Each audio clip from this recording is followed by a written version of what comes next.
नमस्कार दोस्तों, सत श्री अकाल। और सुनाओ, क्या हाल चाल आपका? बढ़िया? मेरा भी बढ़िया। हाँ जी। हाथों ने पैरों से कहा, हाथों ने पैरों से कहा, सब तुम्हें प्रणाम करते हैं, मुझे क्यों नहीं। तो पैरों ने बड़ा सुंदर जवाब दिया मुस्कुराते हुए।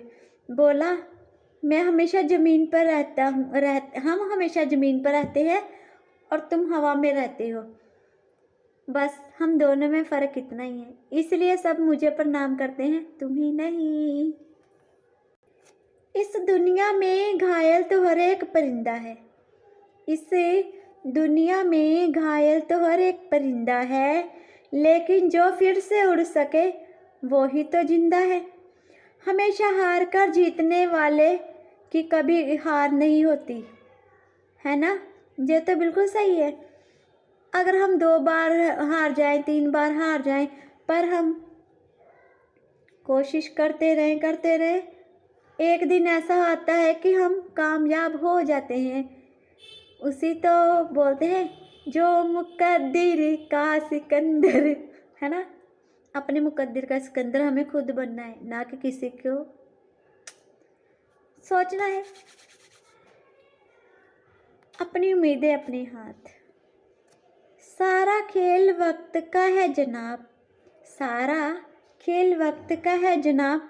अगर हमारा अच्छा वक्त होता है ना, तो हमें नफ़रत करने वाले लोग भी हमें प्यार करते हैं। हाँ जी। अगर हमारा बुरा वक्त आता है, तो जो हमें बहुत प्यार करते हैं वो भी हमें छोड़कर चले जाते हैं। वक्त वक्त की बात है। एक बार एक बिजनेसमैन ने सोचा, क्यों ना मैं अपने बिजनेस को बड़ा कर दूं, क्यों ना बिजनेस को बड़ा किया जाए। तो उसने सोचा कि अपने बिजनेस में मैं अपने बेटे को ना शामिल कर लूं।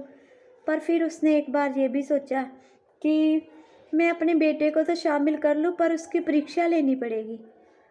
पहले उसने क्या किया, अपने बेटे को अगले दिन बुलाया और बेटे को बोला, ये एक डिब्बा है, इसमें जो भी सामान है इसको तुमने दुगने रेट पर बेच के आना है। बेटे ने बोला, ठीक है पिताजी। उसने डिब्बा उठाया और चल दिया और डिब्बे में देखा कि गेहूं था, कणक। तो उसने डिब्बे को पिसवा कर आटा बनाकर दुकान में दुगने दाम पे बेचा। उसका पिता खुश तो हुआ, पर ना उसके मन में फिर भी हलचल सी थी। अब भी कामयाबी बहुत दूर है। अगले दिन बिजनेसमैन ने अपने बेटे को आटा दिया और बोला, इसको भी तूने दुगने रेट पर बेच के आना है। उसने आटे से ब्रेड बनाई और ब्रेड को बेच के आ गया, और वो भी फिर दुगने रेट पर बेच के आया। पैसे लाके अपने पिताजी को दिए। पिताजी फिर भी खुश, बहुत खुश हुए, पर ना फिर भी उसके दिमाग में चल रहा था, अभी नहीं, अभी और भी कभी कुछ बाकी है। तो फिर उसने क्या किया, फिर बिजनेसमैन ने उसको आटा दिया और बोला, जाओ इसको दुगने रेट पर बेच के आओ। बिजनेसमैन के बेटे ने क्या किया, उसने फिर आटा लिया, आटे का केक बनाकर बेचा। दुगने रेट की जगह उसने तिगने रेट के पैसे लेकर आया। सेठ बड़ा खुश हुआ और बिजनेसमैन बड़ा खुश हुआ, चलो जी मेरा बेटा अब कामयाब हो गया, है ना। तो उसके पिता ने उसकी परीक्षा ली। तो ऐसे ही हमारे पिता है ना, जो ऊपर वाला परमेश्वर, वो हमारी काबिलियत को देखकर ही हमें आगे का रास्ता दिखाता है। हम बोलते हैं हम गरीब हैं, परमात्मा हमारे बारे कुछ नहीं सोचता, अमीर को और अमीर बना रहा है, हम गरीब हैं हमें और गरीब बना रहा है। हम ऐसी बातें कितनी सोचते हैं ना, पर आपको ये नहीं पता, हमको ये नहीं पता कि वो ईश्वर जो है हमारी परीक्षा ले रहा है। जैसे वो बिजनेसमैन ने अपने बेटे के लिए परीक्षा कि देखता हूँ मेरी परीक्षा में कामयाब होता है कि नहीं, इसी तरह हमें परमात्मा बड़ी ठोक अगर हम सोचते ना हमें परमात्मा बड़ी ठोकरें मार रहा है, ये मार रहा है, हमारे साथ अच्छा नहीं कर रहा, हम तो बड़े काम करते हैं फिर भी कोई हल नहीं होता, तो इसका मतलब ये है कि वो हमारी परीक्षा ले रहा है। पता नहीं उसने हमारे साथ कितना अच्छा कर देना है, कितना हमें निखार रहा है वो, है ना। कभी भी हिम्मत नहीं हारनी चाहिए। हमें वो बिजनेसमैन के बेटे की तरह बनना है कि उसको जो भी परीक्षा दे रहे थे वो पास ही हो रहा था, पास ही हो रहा था, पास ही हो रहा था। ऐसे हमें अपने परमात्मा की परीक्षा में पास होना है। तो अपने आप का विश्वास नहीं छोड़ना, अपने ऊपर नहीं विश्वास छोड़ना, अपने भगवान के ऊपर विश्वास नहीं छोड़ना। देखो आज हम कामयाब नहीं हैं, जैसे मैं आपको बोलती हूँ, मैंने 3-4 महीने हो गए वीडियो डाल रही हूँ तो मेरा हल नहीं हो रहा, है ना। क्या पता इसमें भी मेरा कोई फ़ायदा ही है। ईश्वर क्या पता मेरी भी परीक्षा ले रहा है ना। हमें हंसते हंसते परीक्षा में पास होना है। वैसे भी आप सबका साथ है ही, ईश्वर का भी है ही, डरने की क्या बात है। बोलते ना, ईश्वर अपने साथ है, डरने की क्या बात है। सदा सफलता साथ हमारे, हाथ में उसके हाथ है। मेरा फेवरेट है ये जो मैं बोलती ना सॉन्ग, फेवरेट बड़ा ही।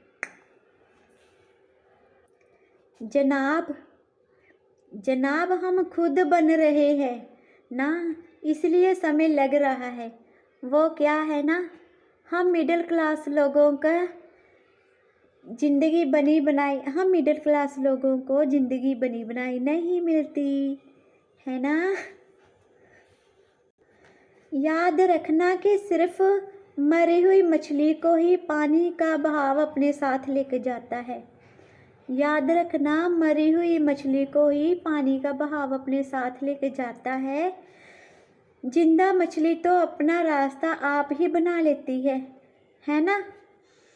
याद रखना कि आपका ज्ञान आपके अनुभव से आएगा, आपका ज्ञान आपके अनुभव से आएगा, और आपका अनुभव आप हमारी मूर्खता से आएगा। इसलिए मूर्खता करने से कभी मत घबराओ, क्योंकि मूर्खता क्या मतलब, कई बार हमें किसी बात का पता नहीं होता तो हम वो बात को जानने के बजाय कुछ और ही उल्टा पुल्टा कर देते हैं, है ना। तो बाद में हमें होता है ये तो काम गलत कर दिया, ये क्या हो गया, तो बाद उसमें अनुभव होता है ना। तो मरी हुई मछली का मतलब जैसे हम हैं, जैसे हमारे से कोई काम नहीं हो रहा तो हम एकदम टूट जाते हैं, अगला काम पे हाथ ही नहीं डालते, काम करना ही छोड़ देते हैं। कभी भी हमारे पे जितना मर्जी बोझ हो, पर हमें अपना काम ढंग से करना चाहिए। पहली बात ये है। तो हौसला हमेशा रखना है, आज नहीं होगा तो कल होगा, कल नहीं होगा तो परसों होगा, काम करते जाना है। बोलते ना, हर मुश्किल का हल होगा, आज नहीं तो कल होगा, है ना एक गाना। तो हमें मरी हुई मछली की तरह अपना जीवन नहीं व्यतीत करना, हमें जिंदा मछली की तरह रहना है। हमें अपना कोई ना कोई रास्ता निकालते रहना है। जब तक हम जिंदा हैं तब तक हमें हौसला कभी हारना नहीं है, ये हमेशा याद रखो जी। लोगों को खोने से कभी मत डरना, लोगों को खोने से कभी मत डरना। ये ना हो कि लोगों को खुश करते करते कहीं तुम ही खो जाओ, है ना। अपना भी ध्यान रखना चाहिए। हम ना दूसरों को दिल रखते रखते ना अपने आप को भूल जाते हैं कि हमारा भी कोई वजूद है। हम हमेशा उसको खुश कर दिया, उसको खुश कर दिया, ऐसा कर दिया, वैसा कर दिया, हम हमेशा ऐसे ही करते रहते हैं। पर कभी हमने अपने अंदर की फीलिंग को ध्यान ही नहीं दिया, हमने कभी अपने आप को महसूस ही नहीं किया। हम हमेशा अपने आप को नज़रअंदाज करते हैं, पता नहीं क्यों, हमें अपने आप को भी कभी नज़रअंदाज नहीं करना, क्योंकि हमें भी परमात्मा ने ज़िंदगी दी है, जीने के लिए दी है, ना कि काटने के लिए, है ना। तो गाइस अपना भी ध्यान रखो। जब आप अपना ध्यान रखोगे तभी तो किसी और का ध्यान रखोगे। हाँ जी, नमस्कार दोस्तों, सत श्री अकाल दोस्तों। हाँ जी, अगर आपको मेरी ये वीडियो पसंद आए, लाइक शेयर और कमेंट ज़रूर करें। और जिन्होंने मेरे चैनल को सब्सक्राइब किया हुआ है उनका बहुत बहुत सारा धन्यवाद। और जिन्होंने अभी तक मेरे चैनल को सब्सक्राइब नहीं किया, कृपा करके वो मेरे चैनल को सब्सक्राइब करें, ताकि आपकी सपोर्ट से मैं थोड़ा ऊपर आ सकूं। धन्यवाद, सत श्री अकाल, खुश रहो।